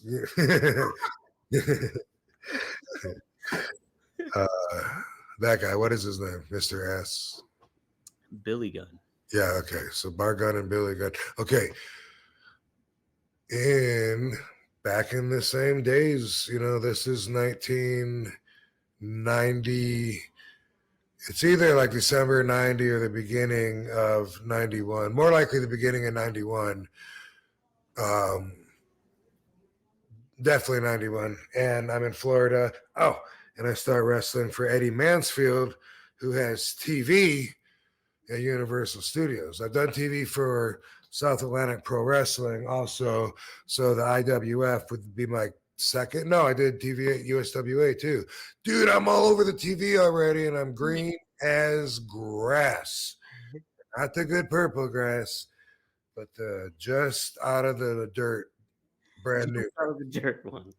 Brand new grass. Anyway, so I met those guys working for Eddie Mansfield back then. They were the Long Riders, and they were one of Eddie's top tag teams, and they would wrestle against Thunder and Lightning, which were 2 big jacked up guys. And so I've known him since then. Known Bart since 91, and I did do at least one tour in Japan with him for Baba, for All Japan as well. Yeah, he was pretty notable for. I know he worked All Japan before, and that's pretty fast. Something I'll remember. You know, I have like maybe a whole book of just weird things that I remember that would always be triggered when I think about certain people, and it's random. You know, like I'll always remember Test telling me when I was remodeling my house that I need to get the automatic trash compactor. It'll save me so many trips to the garbage. I'll always remember that, and I have a whole bunch of those like that. Yeah. And one of them is just I'll always remember that watching Bart brush his teeth before his matches. Not everybody does that, it's very courteous. Yeah, it is courteous. Yeah, and that's something that stuck out, and it's awesome that he won the tough and brawl for all. Yeah. So I always will have mad respect for him for that. Now, did you when you saw that he won? Were you like, oh wow, I could have definitely seen that, or like, was that? Were you caught off guard that he won the whole thing? I think that it was spoiled for me before I saw it. Oh, really? Okay. Yeah. Interesting. All right. Number 8. This is an interesting one too. Is Mr. Bob Backlund. Bob Backlund. He was a hero. Well, I know Bob through a mutual friend, and so most of my experiences with Bob are from seeing him at conventions, maybe a Hall of Fame. Didn't work with him, but I was always one of his reputations that people in the dressing room know him for is that he was always working out, staying fit, and Impact down there.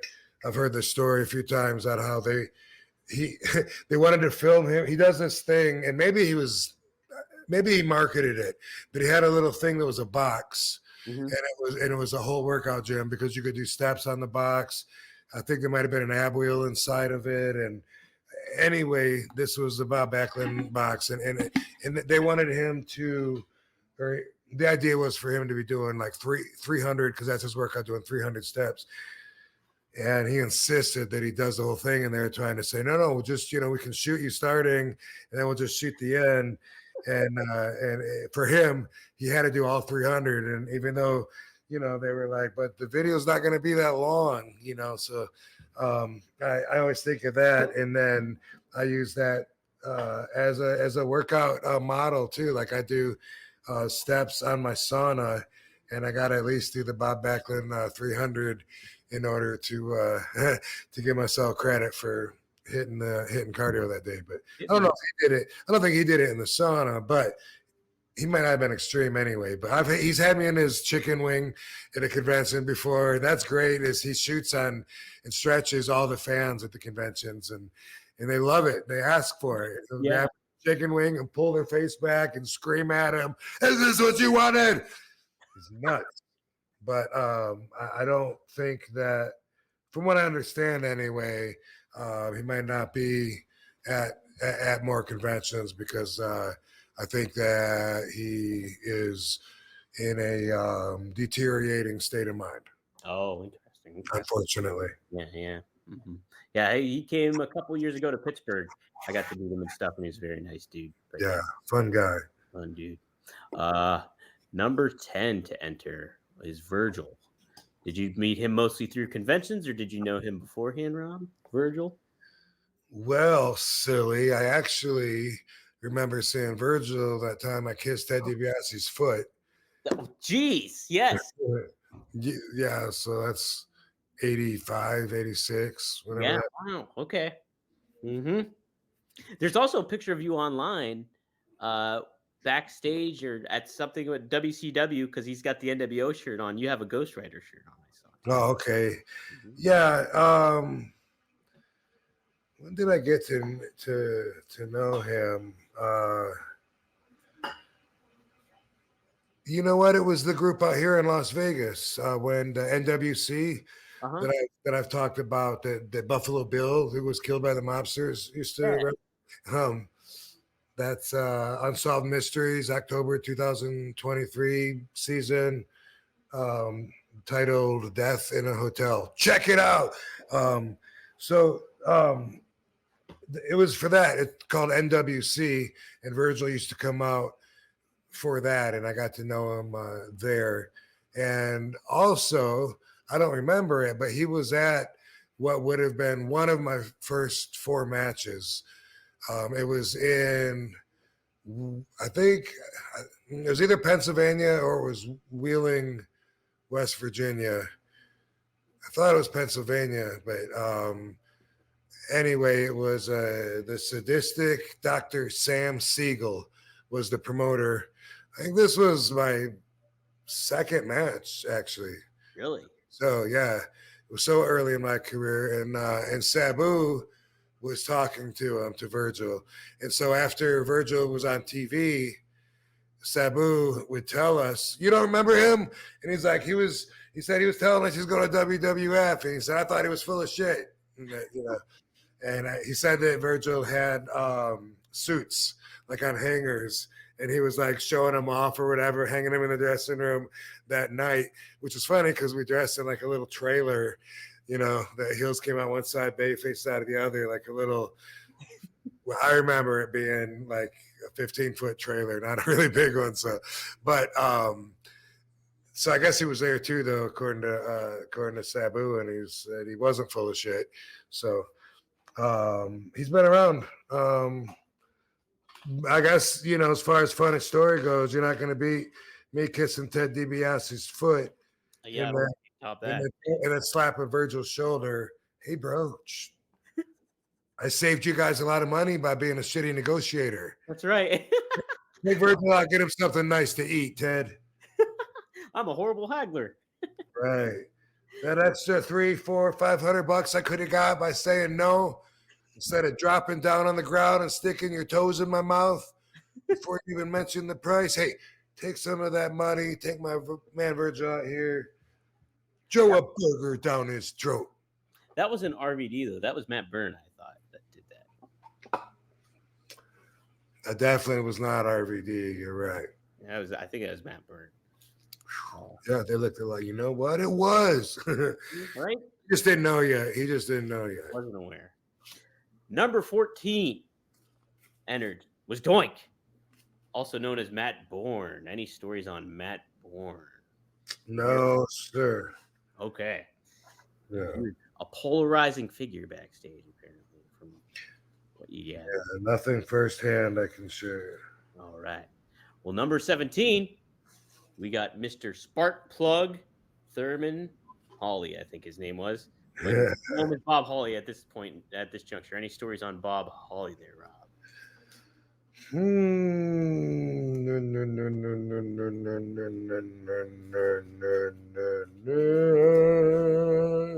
I can't think of anything that would be interesting to talk about except for rehashing that time he was pissed off at Rene Dupree.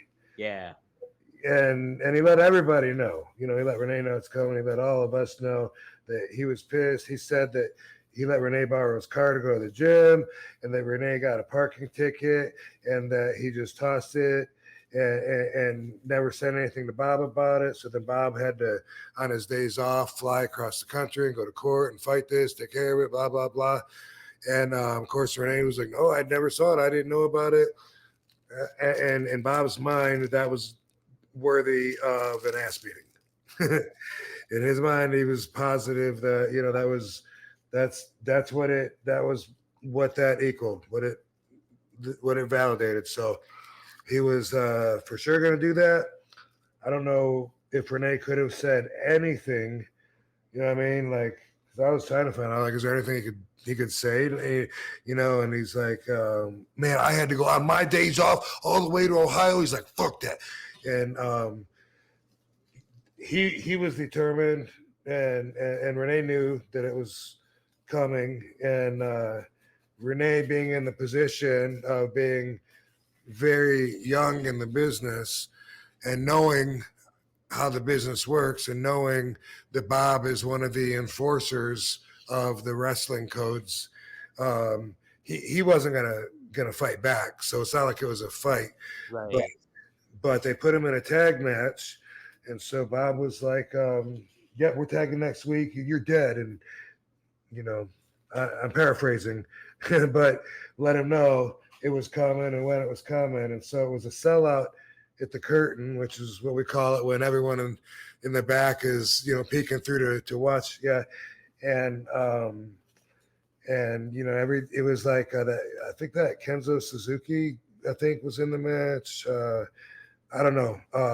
I think so. He had I think that was Kenzo. that was the nice partner. Yeah. Yeah. Yep. Mm-hmm.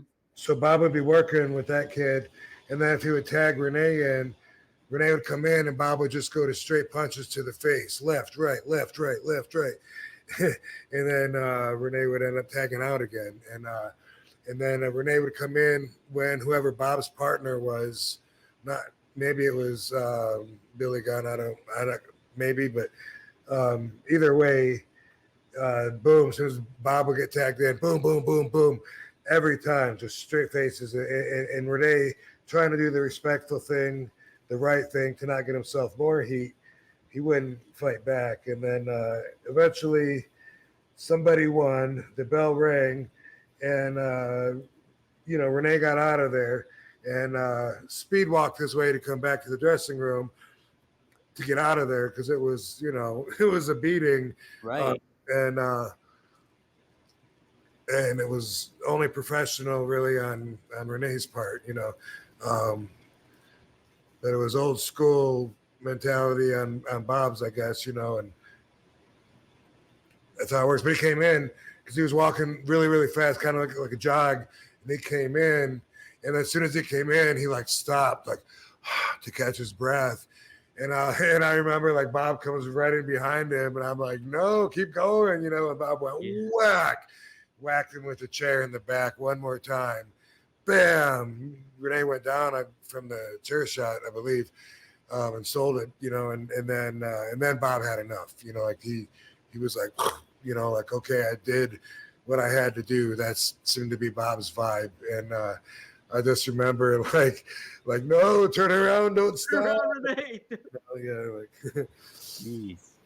Do you think did it get Bob any respect for Renee after that, or was it just like, all right, it's over and done with, and I don't want to deal with him anymore? Or respect for Renee from Bob? Renee for him just taking it and being like, you know, that was what it was. I don't have any reason to believe that it did. Mm-hmm. Okay. I would hope so. Yeah. I don't believe so, and I think Bob got in a little bit of trouble for, like, I don't know, a little suspension or something. But you know, from hearing Renee's tell the story on his show, for instance, doesn't seem like they're buddies. You know what I mean? So so it may have never been. It may have just became a professional relationship after that, which happens a lot when guys fight each other. They still got to work together, you know. Still got to work together, yeah. And you're just like, okay, well, you know, this is a business. That's how it goes. That's how it used to be, right? Mm-hmm. Number 20 was Greg the Hammer Valentine. Greg the Hammer. Any stories on Greg the Hammer there, Rob? I always forget that I think he lives like very close to me. Oh yeah, I remember you saying that. Yeah, and I always. Yeah, I gotta try and find him sometime. But so I met Greg the Hammer Valentine. Oh well, when I was a kid at WrestleMania 3 at the Pontiac Silverdome, I did have a sign I held up that said Greg the Hemorrhoid Valentine, which I guess I must have thought it was funny and that they were going to be able to see it from way up. Yeah, 8 miles away. But I worked with him for that South Atlantic Pro Wrestling that I had talked about before, but not the one that Manny Fernandez booked. But a while later, Greg Price took over the book. That's when I was living in Florida. And then Greg wanted me to come back up there because he saw a future star in me and wanted me to come back up there. And I started driving back and forth doing South Atlantic's shows and TV. And that was a big upgrade for me because my pay was quite a bit more because I was coming from further away. And during that time, I wrestled Greg Valentine quite a bit, 92, 93, maybe 94, maybe 95. In that window of time there, I wrestled him a lot, and I learned a lot from him. Those were the days when you didn't talk about a bunch of crap before the match, so I would be listening to him, and that would be hard sometimes because sometimes people have voices that that are hard to hear, hard to understand what they're saying or whatever.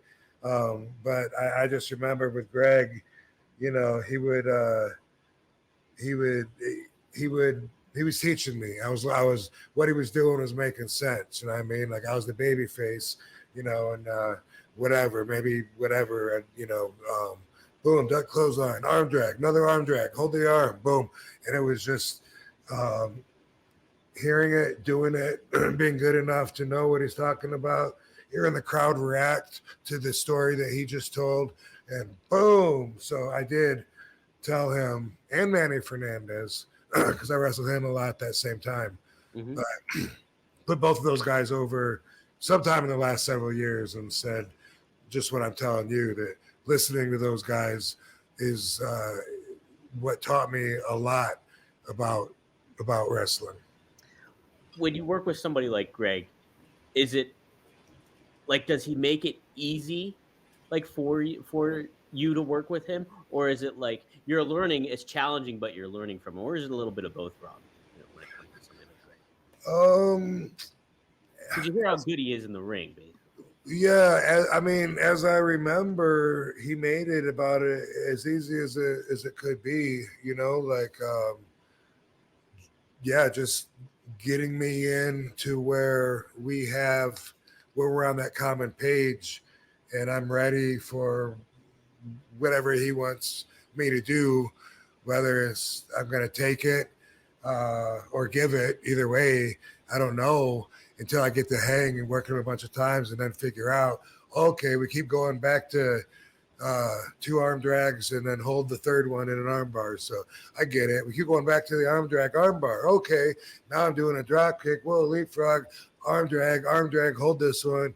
Okay, I get it. You know, and it's not like it's something that's not done a lot anymore, and I don't want to complain about the lost art, but it was something that was on the site training, on the job training. Like hearing the people react to it made it different than just doing 3 arm drags and an arm bar, because it made sense. You know, he's coming after me, trying to get me. I'm evading. I'm boom, quick enough to do it once.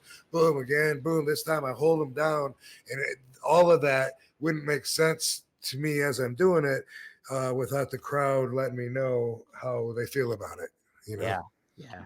Oh, wow. So you got to be in tune and on the same page with the crowd and with him. And he was one of those guys during that time of my career. Yeah, that's awesome. That's really awesome. All right. This next two might be pretty interesting because they have some ties to All Japan. The Great Kabuki entered at number 22. Do you have any stories or experiences with the Great Kabuki? I have none. Okay, interesting. Okay. Now, I wonder if you have anybody with this. How about Tenryu from All Japan? You know, I think I've been in like maybe a 6-man with him or something, but I don't have any stories or any funny stories. Okay. Yeah, because I saw Kabuki was trained by Bob. Oh, that might be interesting for Rob. Thank you. Crossover. Bless you. Yep. All right, we'll close out with him. This person, he was the co-winner of this along with Bret Hart, who we've talked about plenty of times on here. But Lex Luger. Any experiences with Lex Luger? So I don't think that I met Lex back when I was in WCW. Mm-hmm. I didn't know him if I did meet him, and I don't think he was on the cards at that time for whatever reason.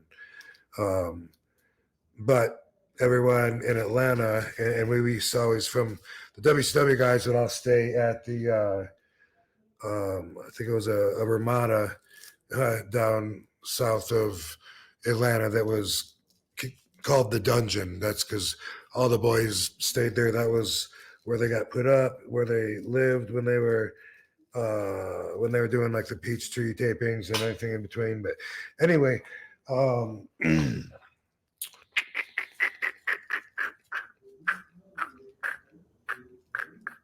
who was the guy? He took him off already, or were we talking? Lex Luger. Okay, we knew that Lex and Sting owned the Main Event gym in Marietta, and that was like a place that the boys would try to go to work out because the wrestlers were there. And Scotty Riggs, who was a friend of mine, would go there and work out, and he became friends with them, with Sting and Lex and Bagwell, and I really didn't hang out with them, and I don't think that I actually met Lex until the last couple of years, you know. So after his whatever happened to him, you know, I don't know if it was a stroke or an accident or whatever. But when I saw him, I think, you know, you might have seen the video, and yeah, I think this is the first time I met him.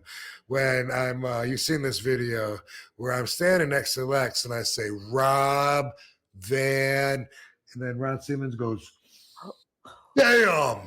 Yeah. I think that was the first time that I met Lex, was right then.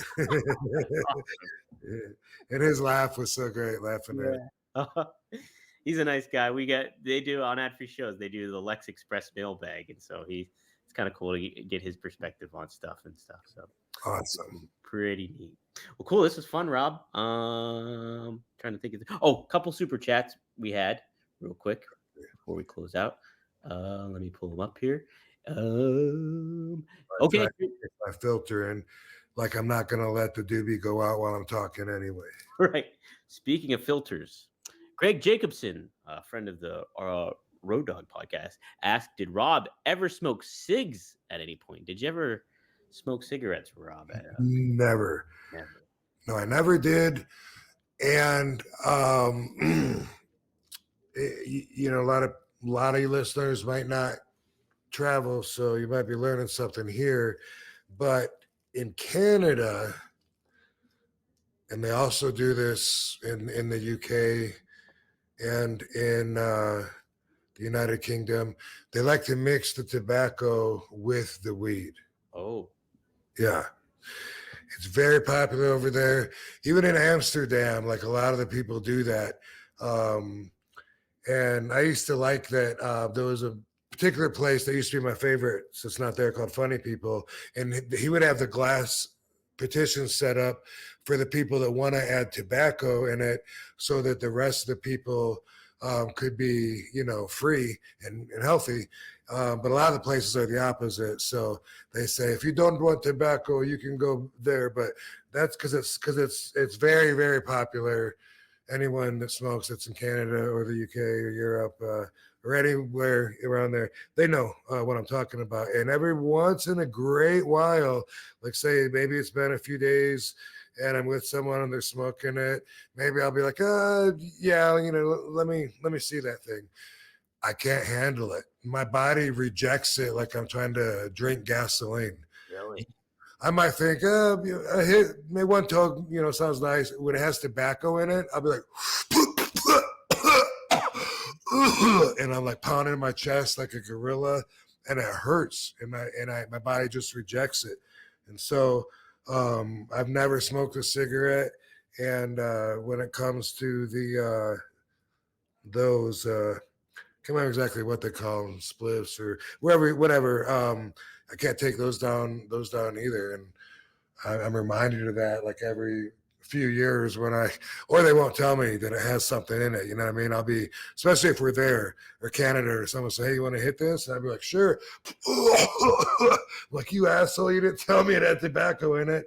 But they say they can't believe I smoke it with just weed because that's too much weed. Really? That's the perspective I've heard, that they can't believe I smoke a whole joint with just the weed because they would get so high, and that's why they like to put the cigarette, to mix it with. But that's what I've heard anyway. I don't know if that's everybody's perspective, and I doubt it because we all have different perspectives. That's right. Oh, geez, I never knew they mixed. I never knew that was a thing too, mixing the tobacco with the weed. That's pretty. Always learning on the One of a Kind podcast. How was about that? The theme artist himself, Seth asks, BBDC, can you bring Conan on? I feel like he and RVD could just smoke and talk about life. I'd be there for that. Yeah, that would be cool. We could definitely do that sometime. Our format, isn't really either about having guests or me by myself, and so it's not like we have a specific format. And when we do have guests, so far it's usually people that I just hang around with. Instead of interviewing them, it's more like them contributing to a conversation. Someone that I don't know or hang out with that much, like Conan, I guess we would have to change that agenda to be more like interviewing him, or he might feel like maybe we're wasting his time. Like when I was on Man Cow several times, I'd be on, hey, cool, I'm gonna be on Man Cow. Then I'm on there and there's like 6 other people on there, and then they're all moving so fast with everything that I'm like, boom, boom, boom, like what the fuck? And it's like, oh, I gotta fight to get a word in to be online, And anyway, I feel like certain people, certain guests, we're talking to somebody that has a really big reach. I'm not saying it's Maven. I'm not saying it's not, but I like Maven. He's someone I hang out with and normally joke around and just have a conversation with. No, so Fonzie, Sabu, a bunch of the guys that I hang out with, definitely, and then reaching outside of that inner circle. Well, I guess why the hell not? Let's do it all. Yeah, we can. Definitely can. And you were on Conan's show too, early on when we first kicked off the podcast. That's true. That's true. So how about that? How about that? They owe me. Kevin Nash owes me. Yes. We got a lot of IOUs to cash in. Yeah. All right, we'll close it out with this one, or this super chat here. Thank you guys for all the donations, by the way. I really do appreciate it, from Mr. Whisper to Seth to Greg to everybody here. So here we go. Orlando asks, hey, Rob, what was it like working with JBL? You mentioned I don't remember working a whole lot with him. I do feel like I've taken a boot or maybe I had a match with him.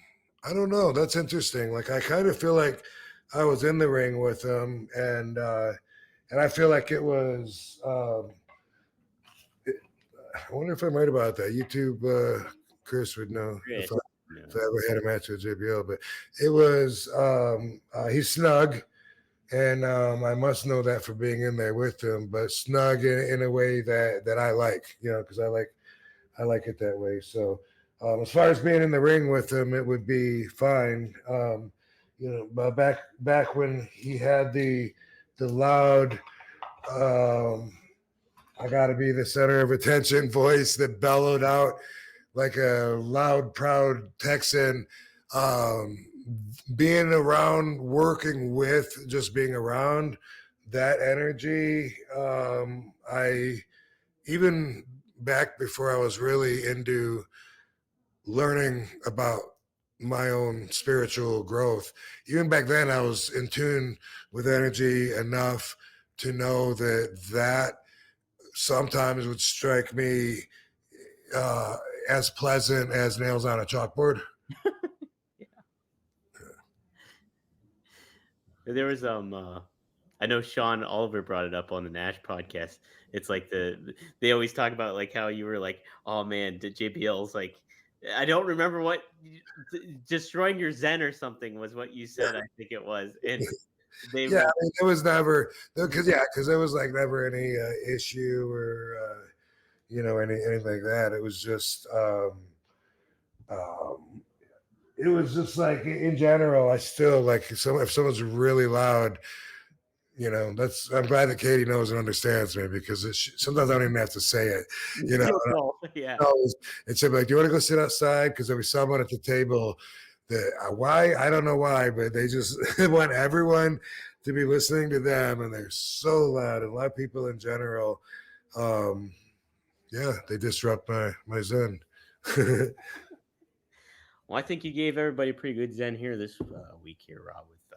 Okay. We covered a lot of ground. I'll tell you what, holy smokes. Yeah, it feels like we've been talking for a long time. Yeah, right? Did you want to do an RVDology or next week or whatever you want to do, man? Maybe since we went so long, maybe we'll just wait because I think I gave a lot of my perspective anyway and hinted on a lot of values. If people were inclined, they would have picked them up. Cool. I'll put this stuff off. I had a couple ideas, but I don't really, and I'm sure Katie and Dee don't really want me on the laptop another 30 minutes. So thanks everybody. Is it too late to say Happy New Year? Probably. No, you can still say. I think until the end of January, you're okay, right? See you soon. Okay. I like it. Guys, well, we will see you soon here on One of a Kind with RVD. If you like what you're seeing, go to rvdpod.com. You can get go to streaming early. I point down to the premier streaming network if you want to get early. Rob shows the guns over there. Dang it, I put it the wrong way. We need to talk about this. Holy smokes, Rob. Whoa. Good golly. Tune in every Friday. Whatever. But you can get us every Monday at 4:20 p.m. The episode drops on all your podcast streaming choices. And we're going to do YouTube stuff too. So be on the lookout for some announcements, some fun stuff. And hey, it's always a good time. Rob, it's always fun to do this with you, man. Indeed. I appreciate another week of good conversation, good memories, and hopefully we'll get some feedback and see how they appreciate it. Because I did share quite a few life lessons if you pick them up, as I always do. Being the wise Zen ninja master that I am. I like that. Wise Zen Pull up and show. Barbie. We'll see you guys next week here on One of a Kind with Barbie. Thanks, Tom. Thanks, Rob.